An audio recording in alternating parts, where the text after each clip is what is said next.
Hey everyone, welcome back to another brand new video on my channel. Today's video, you guessed it, it's my depersonalization experience once again. But, instead of negative, but let's go on the positive side of here. Well, in fact, there's no negative. It's just all positive, alright? So, last year, as you know, I took a massive fucking mental breakdown while I was high on weed. People would call it a bad trip. It messed me up. I had an out-of-body experience that wouldn't go away. It was horrific. I didn't feel real. It was scary. The best way I could describe it is I just did not feel real. I felt like someone else was controlling my body. You know exactly what I'm talking about if you've been through it or if you are going through it. By the end of the video, I will tell you some tips and some ways to cope with it if you are going through it, and some ways to prevent it if I can, and to start at the end of the video. So, I have recovered. I have officially 100% recovered. Well, I don't know 100%, but I think I'm 96% recovered. I'm pretty much back to normal, alright? Man, what a journey it has been. I am literally mind blown. Whenever I think about it, I am mind blown. Honestly, wow. That was one of the most horrific, mind-messing experiences that I've ever had. Ever. And honestly, it just... I don't think I would ever want to experience that ever again. But now that I am fully aware of it a lot more, it's taught me a lot of things actually.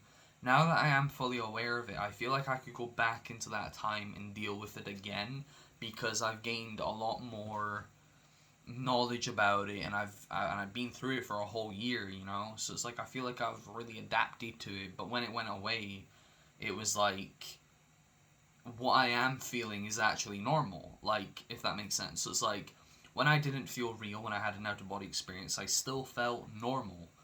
And when it eventually did go away, I still felt normal, but I didn't feel disassociated. It's as if, like, the disassociation was actually me, if that makes sense. So it's like, when you have it, nothing changes. You are still you. You are still your person. You're still yourself. All that's happened is that your brain has went into a defense mechanism thing, whatever it's called, where you feel like you're in danger, so your brain protects itself by making you feel disassociated, so that everything feels numb, pretty much, if that makes sense. It would make sense. So it feels like everything feels very numb. And that's how it feels. It feels, when you have depersonalization, you don't feel real. You just feel like someone else is controlling your body. And when I first experienced it, I felt like I was stuck behind a pane of glass 24/7. Like, imagine you're just in this invisible glass box forever that you cannot see. That's how it felt. It was horrific. It was like I couldn't reach for things. Like, everything felt so mentally far away, and I just felt like I couldn't escape out of this glass box, if that makes sense. It was horrific. It was mind messing. I don't ever want to experience depersonalization ever again. It was horrible. But it took me a while to actually realize what was actually going on. During that experience, it was horrific. I didn't know what was going on with my brain. I felt like I was gonna die. I felt like this is the end. Like, I'm gonna die tonight, and this is gonna be the end of me forever. And that's exactly how it felt. And it was so intense, so horrific, so sad. It was the worst moment that I've ever had in my life ever. It lasted 4 hours of me constantly crying and constantly staring at my white wall. I seen every single fucking bad thing that I've ever experienced on my wall. You know when you get, like, someone's room and they have, like, pictures on their wall of, like, old pictures of them and stuff like that? That's what I seen on my wall. Like, I don't have any pictures on my wall apart from that picture.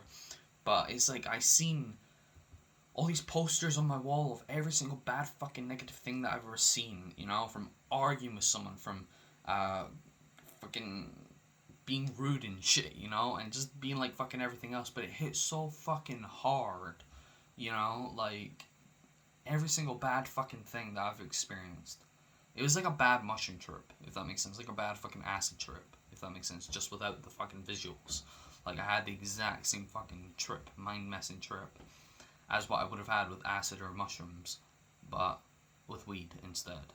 That's when I knew that my mind is very fragile. Like I gotta be very careful of my mind from that stuff to happen. But it can happen to anyone. You know, it happens to a lot of people actually. And I know that you're probably watching this, and if you do have depersonalization, because you're looking for recovery, the best way to recover, honestly, like I'm gonna be totally honest. I'm not just saying this to make you feel better. I'm not just saying this to make you feel less anxious, but I'm gonna be deep down honest how to recover. Honestly, ignore it. Try your best to just ignore the feelings because you are you. You are you. You always are. You always were. You know, you were still yourself. Your brain hasn't changed. Nothing has changed at all. You are still yourself. But if you want to recover, ignore it. Understand that this is depersonalization and it will go away. It takes time. It doesn't just go away overnight unless it was a very small traumatic event. It takes longer sometimes. Mine lasted a year and 6 months, pretty much. I'm still counting the days, but I'm pretty much recovered anyway. But mine lasted about 1.6 month, 1 year and 6 months. It's a long time. I know it's such a long time, but honestly, when you recover, it is the best feeling ever. It's like you're back home, you know? It's like you're back home. It's as if you've taken like a really long holiday somewhere and you're finally just back home after a year and 6 months. You feel very much comfortable, and it's not like the thing that scared me with depersonalization was that I was scared that as soon as this depersonalization was going to be over, I'd be like zoom back into reality, and I would have a panic attack because I'd be like, oh my god, I've been dreaming the whole time. No, depersonalization slowly fades. It's a fading process. It doesn't just go away on its own, thankfully. It's a fading process, so it's like it slowly gets to the point where you feel less and less and less disassociated, and there will be days where you feel 100% recovered, 50% recovered, and that percentage will slowly keep adding up as if you're like downloading something, you know, like you gotta wait until it's fully 100%. So that's what it's like. It's like you're slowly making the numbers go up, and eventually when they hit 100, you're recovered completely, or even 90%. And you will feel days where it's like, oh my god, I'm recovered. Then the next day you feel even more disassociated, and you're like, no, I've not recovered now. What is going on? You know, and that is not a mistake.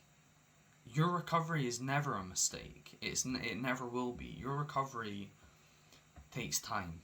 Alright? And there's a YouTuber that I watch, that I watched a lot during my depersonalization, and he has saved my life. And I cried so many times when I was watching a video because it helped me so much. And his name is Sean. His name is Sean, and his YouTube channel is the DP Manual. Watch his videos because honestly, like when I had depersonalization and when I was looking for help, I seen all these other YouTubers, right? There was this guy with like black shaved hair, and you know he was talking about how to recover from depersonalization. I didn't like him. I fucking hated him.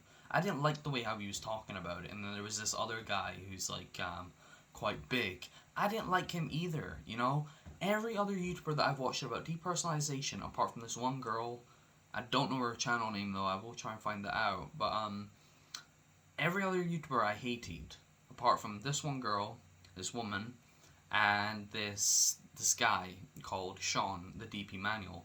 He saved my life. Depersonalization was horrific for me, but honestly, that guy helped me out so much. Like you can ask him some questions, you can ask him for advice, and he will eventually respond to you. But oh man, he helped me so much. It was horrific going through the depersonalization. I hated it. Everything scared me. I was scared about death. I was scared about the afterlife. I was scared about what comes after death. You know, will I still be here? Will I still be alive? You know, and maybe that's what's triggered your depersonalization. But I've came up with my own theory. I've came up with my own understanding of death. And if you are going through depersonalization, and if you are scared of life after death, and if you're going through Reddit trying to find answers, let me just tell you from my experience with depersonalization for a year and 6 months, I can tell you that there is something after death. You know? So after 1 year and 6 months of my own research, because of my depersonalization, I know that there is life after death, of course. Anyway, I'm gonna link some of the videos in my description of how to help with depersonalization, how to recover. Um, don't smoke weed. Don't smoke weed while you have depersonalization. It might help you, but I really don't recommend it because it'll just make you feel even more disassociated, and then you'll go into another panic attack, and then the disassociation will be more stronger that time. And disassociation is normal, but it gets very uncomfortable in some people. So be careful with it. Don't touch weed again. I don't think you should. Smoke CBD. CBD is very good. CBD actually helped my depersonalization. So if you could get some edible CBD, CBD works amazingly than any other medication that I've ever took in my life. CBD has helped me so much. Get some CBD if you like weed. If weed triggered your depersonalization, start smoking CBD if you're a smoker already. Don't touch THC.